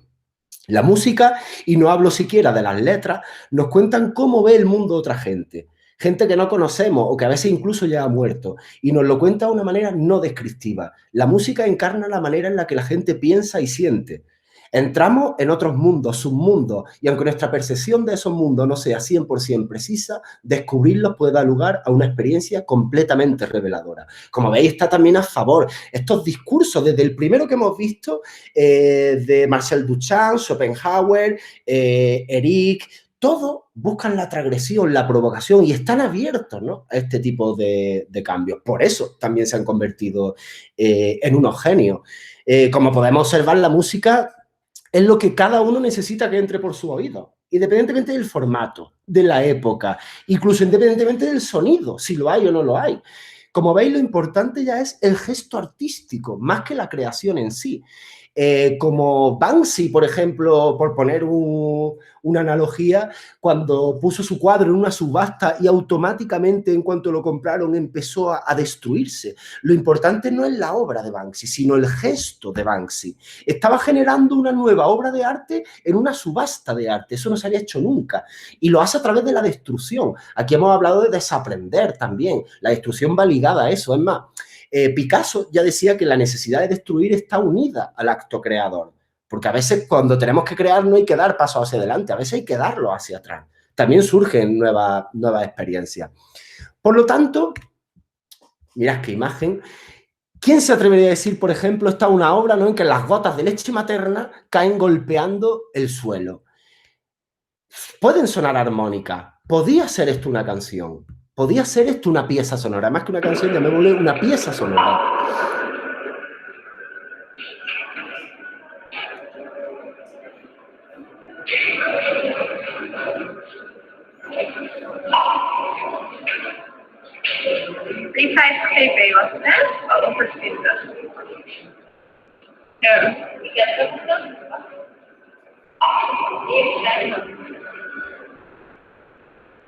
Podríamos llegarnos a detenernos a pensar esto, ¿no? ¿Qué ocurre? ¿Esto es una pieza plástica o es una pieza sonora?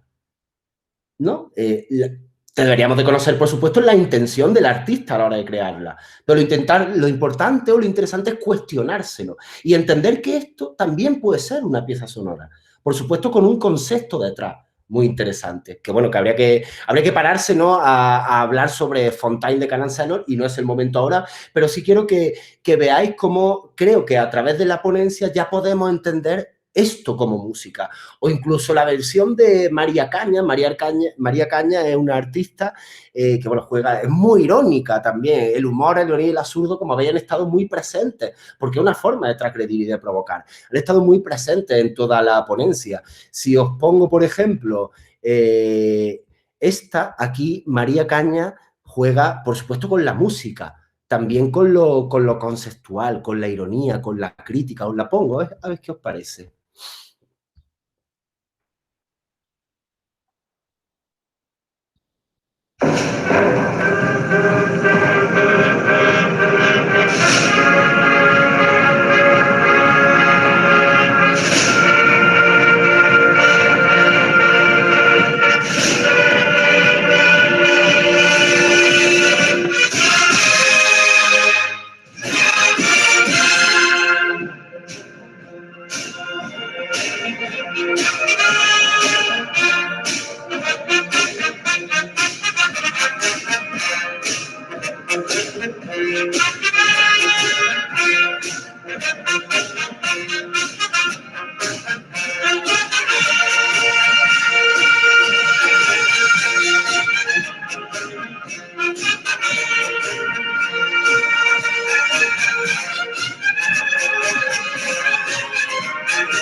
Como veis, bueno, el humor está presente, pero también la crítica, las imágenes que coge, cómo hace esa analogía de las personas arrodilladas, que los compara con los zombies de Thriller, mete imágenes del Ku Klux Klan. O sea, detrás, la música se ha generado para crear cacique o para criticar una ideología, ¿vale? Está hablando de una música casi que de carácter político. Yo creo que todo el arte es político de alguna forma, entendiendo la política por aquello que sucede en la sociedad, no hablar de un partido político en sí. Y creo que en este caso la música se convierte también en algo político. Ya aprovechando esto, ya mismo termino, aprovechando esto de María Cañas, os voy a poner una pequeña pieza, en este caso es mía, el del 2013, tiene ya muchos años. Yo ahora la verdad es que mi obra creativa es más plástica que musical o sonora, aunque no he abandonado la música nunca. He tenido bandas, he sido DJ, hoy en día no soy capaz de crear sin música, pero bueno, quizás no está tan presente de una forma tan directa. Entonces voy a poner estas piezas que tienen ya unos años, pero bueno, esta, por ejemplo, la uno con lo de María Caña, ya que ella ha hecho una remezcla entre las saetas, el thriller de Michael Jackson. Yo aquí cojo la obra de Manuel de Falla, supongo que conocéis a Manuel de Falla, y hago una reinterpretación del Amor Brujo. Se llama Manuel de Tralla. Lo voy a poner, ¿vale? Para que lo veáis también el uso de la música. Bueno, perdonadme. Espera, voy a compartir pantalla, ¿vale? Lo voy a poner en YouTube, un segundo, y ahora comparto pantalla con vosotros, que no carga ahí. Bueno. Voy a compartir la pantalla completa, si os parece. Por si ocurre alguna vez más que falla algún vídeo, pues que no pase esto. A ver.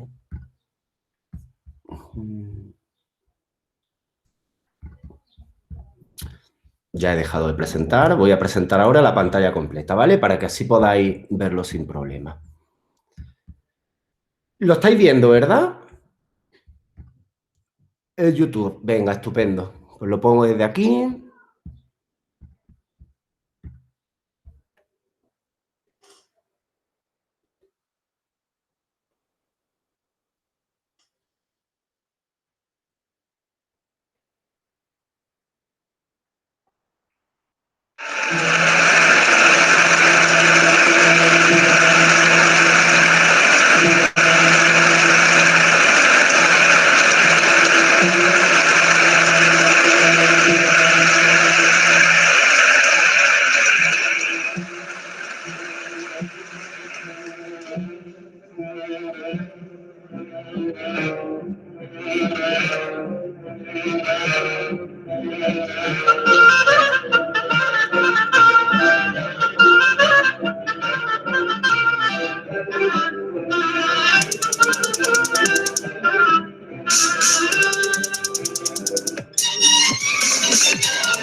Bueno, ahí tenéis, como os decía, una producción musical basando un poquito en la obra de Manuel de Falla, El amor brujo, y como os dais cuenta, incluso el mismo... perdona. El mismo libro, ¿vale? Que cogí para donde vienen los escritos de Manuel de Falla, lo transformo en un piano. Supongo que igual os habéis dado cuenta. Volvemos a eso, a transformar la música en algo objetual. Aquí os voy a poner también otro vídeo del 2012. Como veis, tienen ya muchísimos años, pero esto es un homenaje, pequeño homenaje, particular que hice a John Cage. La pieza se llama además también 4 minutos 33 segundos. En este caso no es de silencio, pero lo que sí hago es que creo a partir de un software, o sea, busco la manera de crear que tenía John Cage a través del azar, ¿vale? Y de esos parámetros matemáticos, geométricos, pues a través de un software de VJ le empiezo a meter parámetros totalmente aleatorios para que se genere un dibujo. Cojo un audio de una canción, en este caso de Nina Simone, que dura 4 minutos 33 segundos exactos, para meterlo y al final pues se genera un dibujo que, por supuesto, mi mano está al final, pero no en el proceso creativo. Ahí es totalmente azaroso. Lo que pasa es que luego sí me ayuda a mí para generar un nuevo dibujo. Os lo pongo también, ¿vale? Ay, ahora mis vídeos estos no van a ir bien. Bueno, en YouTube. Como estoy compartiendo pantalla completa, creo que lo estáis viendo absolutamente todo, ¿vale? O sea que pongo este. Este ya os digo, sigue esos parámetros de creación que usaba John Cage.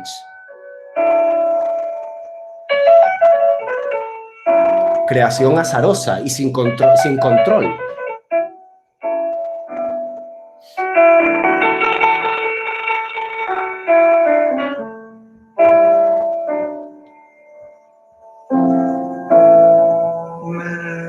baby never treats me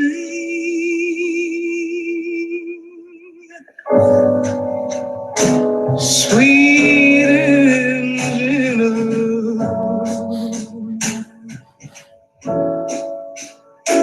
the way he should.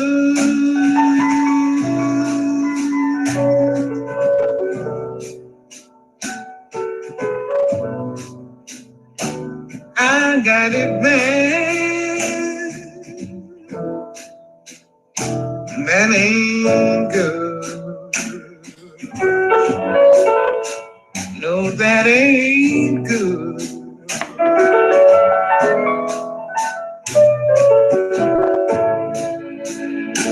My poor heart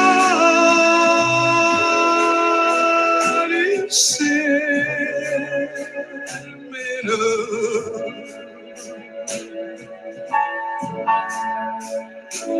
Not made of wood.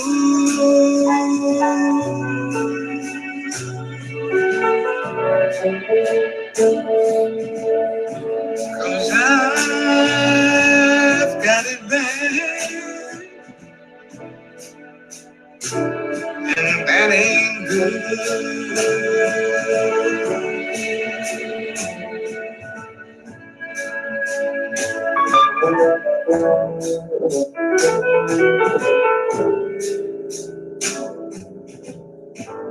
And when the weekend's over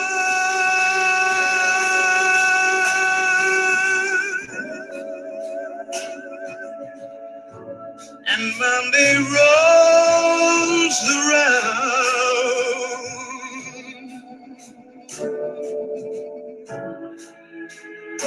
I'm the black star.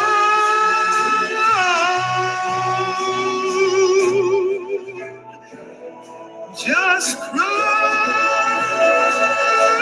my heart out.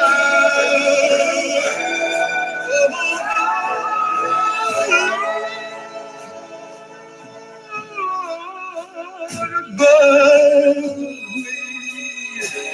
make him love me the way he should.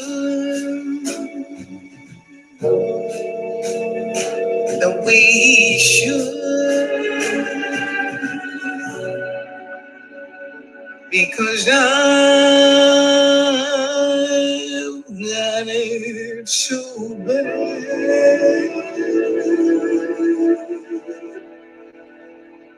and that ain't good.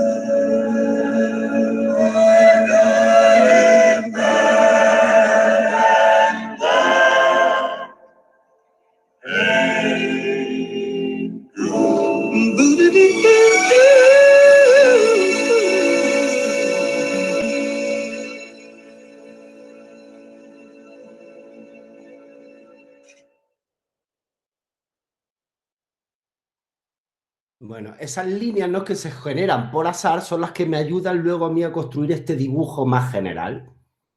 Si no leéis bien el texto, pues bueno, pone sorprendido en el momento adecuado, cualquiera puede parecer retrasado. Hablo un poquito también de esa... creo que le podría ocurrir a John Cage todo este tipo de cosas, ¿no? Él no paraba de sorprender. Al fin y al cabo, tiraba un poco por ahí también, como veis, desde un lado humorístico. Os pongo otro vídeo más. En este caso, lo interesante es el sonido, o sea, no hay música como tal, como armonía, ¿no?, como lo podamos entender, notas musicales, pero sí el sonido. El sonido es lo interesante de esta pieza. Esta pieza se llama Con las manos en la mancha, ¿vale? Os la voy a poner y veis lo que os digo de esperarse, que se me ha ido aquí abajo ahora. Un segundo, dejo de presentar y os pongo de nuevo eso. Aquí. Lo estáis viendo, ¿verdad? De nuevo, no es que se me había ido. Sí, ¿verdad? Vale. Pues venga, esta Con las manos en la mancha.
Bueno, como veis, lo plástico y lo sonoro, ¿no?, se vuelven a dar la mano de alguna forma aquí. Están en equilibrio.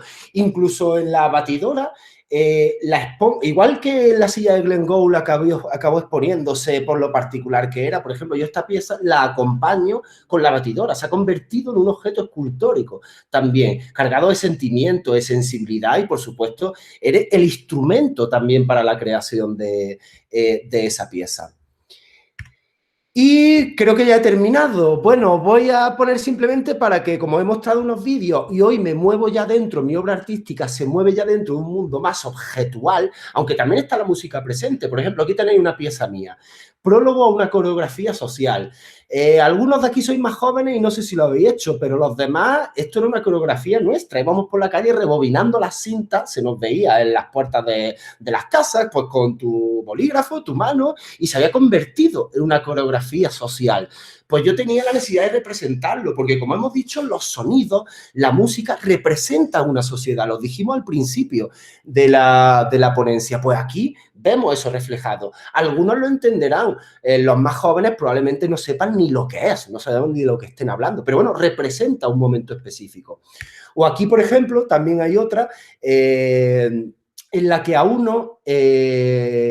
mis dos pasiones, bueno, tengo más, ¿no?, pero aquí dos, la literatura, la escritura y la música.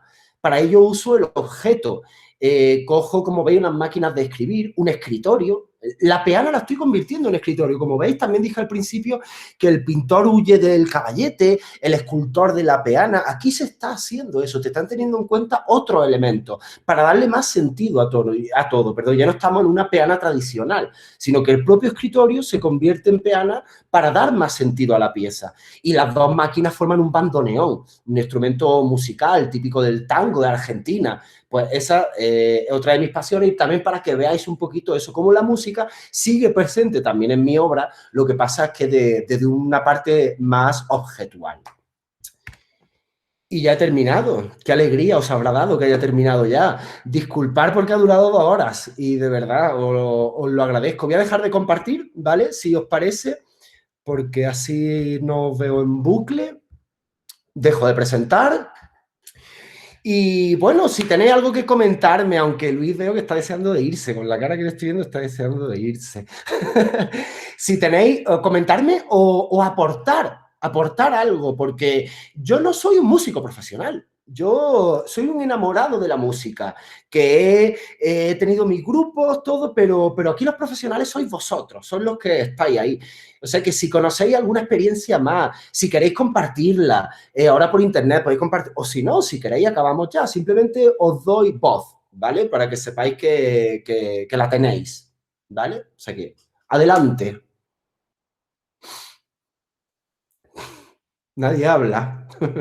Yo, por ejemplo, cuando antes estábamos escuchando la pieza de 4 minutos 33 segundos, pensaba, lo comentaba aquí así en voz alta y por compartirlo también, dije, hostia, una persona ciega podría vivir, o sea, vivirá la pieza de la misma forma, o sea, como es importante. Entonces lo he pensado y he dicho, hostia. Claro, pues mira, no había caído yo en eso. En plan... Porque nosotros es verdad que no estamos escuchando, pero estamos viendo algo. Y eso nos condiciona. Cuando vemos, estamos condicionados. Entonces, es cierto el detalle que tú dices. Muy bien, ¿eh? Y por lo demás, bueno, si no queréis hablar, yo entiendo, son las 8 ya, es viernes, lleváis 1 hora escuchándome aquí, que menudo tostón. Así que nada, de verdad, os agradezco que hayáis estado las 2 horitas, ¿vale? Porque me he pasado, era 1 hora y soy consciente de que me he colado. Gracias a ti. Venga, Luis, gracias. De verdad, espero que os haya enriquecido de alguna forma, al menos para entender un poco en la historia cómo se ha sido transgresor desde hace mucho tiempo, y es normal que exista la necesidad de seguir siéndolo ahora mismo. Y que si buscáis esa transgresión, encontraréis unos límites que no estáis acostumbrados a manejar, pero que seguro os van a emocionar muchísimo. Y eso es brutal, ¿vale? Ya os animo también a que vayáis mañana, sabéis que hay otra ponencia, ¿vale?, de Ángel, a las 12, será de manera virtual también. Así que, bueno, que lo tengáis en cuenta, ¿vale? Que va a ser también súper enriquecedor. Ahí lo tenemos, a Ángel, por si quiere hacer publicidad ahora mismo de su ponencia. Pues no sé si me escucháis, estoy aquí, ¿verdad? Pero mi vídeo no funciona o algo así. A ver. No, sí, te veíamos. Ahora se ve, pero yo escucho fatal. Pues nada, nos vemos mañana. Espero que vengáis, que estéis y bueno, ya os contaré mañana, claro. No desveles nada. Ahí va. Pues lo dicho, gracias de verdad por estar las 2 horitas, por aguantarme y bueno, espero aunque sea que la hayáis disfrutado y mañana nos vemos por la conferencia de Ángel, ¿vale? Estáis invitados todos allí y a las 12 con nuestra cervecita fresquita delante de la mesita y a disfrutar, ¿vale? Muy bien. Venga, chao. Bueno, gracias. Chao, gracias a vosotros. Chao. Lo vas a subir, ¿no? ¿Esto los va a pasar el vídeo con todo? Se pasará. Si quieren investigar artistas, que hay algunos que no conocía, pero está muy interesante. Sí, pues como yo lo he grabado, bueno, voy a tener ya la grabación.